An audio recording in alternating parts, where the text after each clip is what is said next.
Hi everybody and welcome to Skill Up. My name is Ahmad Akbari. I'm IELTS instructor and I usually record my teachings in my classes.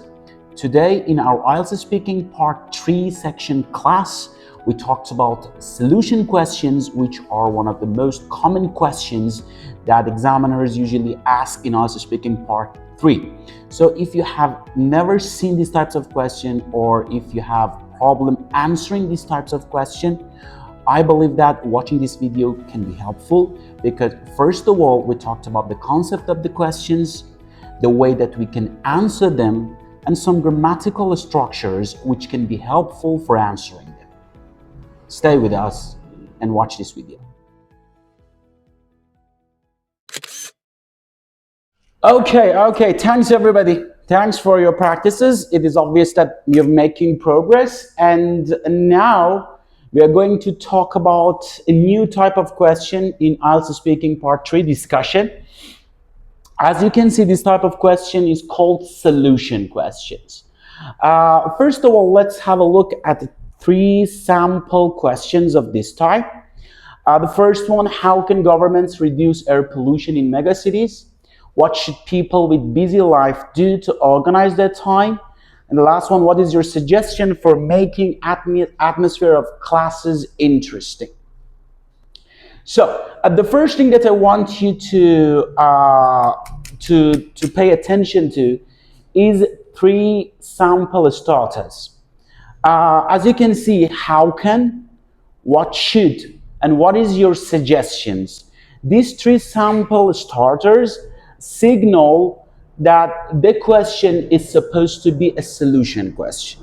So if we pay attention to these starters, we will get the idea of the question. We will understand what is the focus of the question.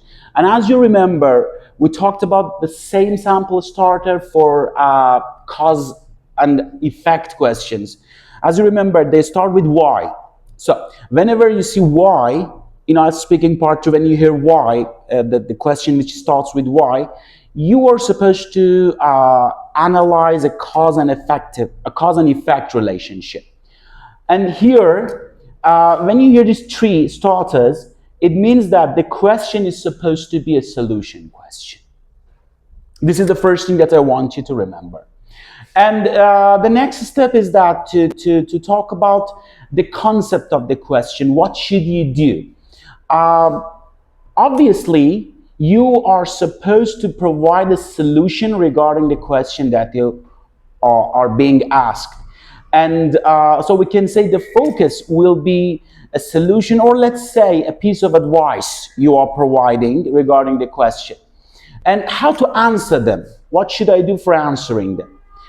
Basically, there are 2 ways for answering solution question. The first way is to provide a solution and then support it by reasons, advantages, and even you can, do more things. You can add examples, you can compare, and then if there is another solutions, you are supposed to again express it, and then we have the reasons, advantages, or examples to support them. And maybe you ask, why should we support each solution? Because basically, as you remember, we understood that in IELTS Speaking Part 3, you mustn't give a list. Okay? And the reason is that if you give a list, in fact, you lose an analytical point of view. Part 3 is called a discussion. And while you're giving your answers, you must maintain an analytical point of view. You are supposed to analyze the question. And if for this question, you just provided 3 solutions as bullet points, you will lose this analytical point of view, and you will lose more. Let's do an experiment with this one, okay? How can governments reduce air pollution in megacities? And you answer like this. From my point of view, there are lots of things can be done. The first solution can be enhancing public transportation infrastructure. The other one would be maybe offering discounts for transportation fees. And the last one would be extending green spaces in megacities. As you could see, there were three solutions, and they were just like bullet points, and I didn't extend them. So it was obvious that there was no discursive or analytical point of view. So for each solution, you are supposed to develop it, to support it. Let's have a look at this example again. How can governments reduce air pollution? You know, there are several ways to tackle this problem, but the first one from my point of view would be enhancing public transportation infrastructure in megacities.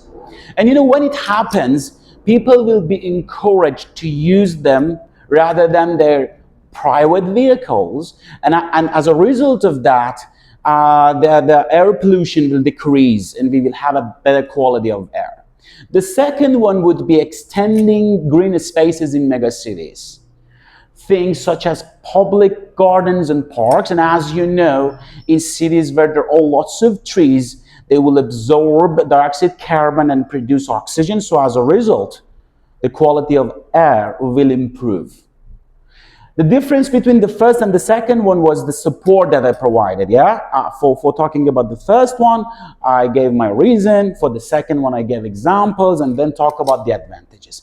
This is what I want you to do for answering this question. That was the first strategy. The second one would be mentioning 2 or 3 solutions, particularly for students who don't want to have that much ideas, and it is difficult for them to extend solutions one by one. The second strategy will work better. In this one, first of all, you mention 2 or 3. You list them, okay, as bullet points. A, B, and C. These 3 solutions can be very effective, but among them, this one is more practical, and then you just focus on the one that you have chosen to specify. You focus on the one that you highlighted, and then you support it. Let's see how it works. What should people with busy life do to organize their time? Look at this strategy. You know, from my point of view, scheduling, learning time management, and having a to-do list, all of them are super helpful. But among them, from my point of view, making a to-do list for daily plans works better. And you know, the reason is that when you have a list of the things that you are supposed to do during the day, you have a better insight of what you are supposed to do. You have a clear mind about the priorities during the day, and you can check them one by one. And at the end of the day, you will make sure how many of these things have been done. As you could see, there were 3 possible solutions, but just one of them was highlighted and was extended. So this is about the question and the questions and the starters, the way that we can answer them. And the last thing that I want you to remember is the grammar. Okay? As we have talked in this class, it is very important for me to hear complex grammatical structure in IELTS Speaking Part 3. Because if you don't show them, if you don't use them, obviously the examiner won't listen anything, and your grammatical structure will be limited. The first grammatical structure which can be useful is if clauses, basically. And as you remember, we have talked about if clauses whenever in IELTS Speaking Part 3 we want to talk about benefits of a specific thing. If conditional can be super helpful. Okay, let's do an experiment here. What is your suggestion for making atmosphere of classes more interesting? And you start like this. To tell you the truth, I have never thought about it. But from my point of view, if teachers uses technology such as smart boards, projectors, laptops in their classes, students will be engaged. And you know, the reason is that children nowadays are digital native. They spend a lot of time using these digital gadgets, smart gadgets, and when there are lots of these things in a class, They will be encouraged to participate, and as a result, they'll enjoy more attending their classes. As you can see, it was if clauses that I used in order to mention it. The second one is not only but also. It is super helpful, particularly when you are talking about two advantages of a specific things. For example, for this one, using technology not only engage students in maybe class activities, but also it will improve the quality of education itself. For example, the third one, using models should and could, both of them are super helpful here if you want. Using had better, which works exactly like models. Okay, so there's no difference if it's should or have better, both of them work the same. Infinitives, something that is very interesting. You can use it in the starter, as a starter. For example, how can governments reduce air pollution? And you want to start with an infinitive structure. Start like this. To address this issue, from my point of view, governments must, or governments should. Or maybe to overcome this challenge, as you could see, to address this issue, to overcome this challenge, to make the situation better, governments should use infinitives in the beginning. They will make your answer straightforward, and also you can show your ability in using a wide range of different grammatical structure. And the last one is a prepositional phrase, things such as for overcoming this challenge, for overcoming this issue, first of all, I think, and then propose the solution that you.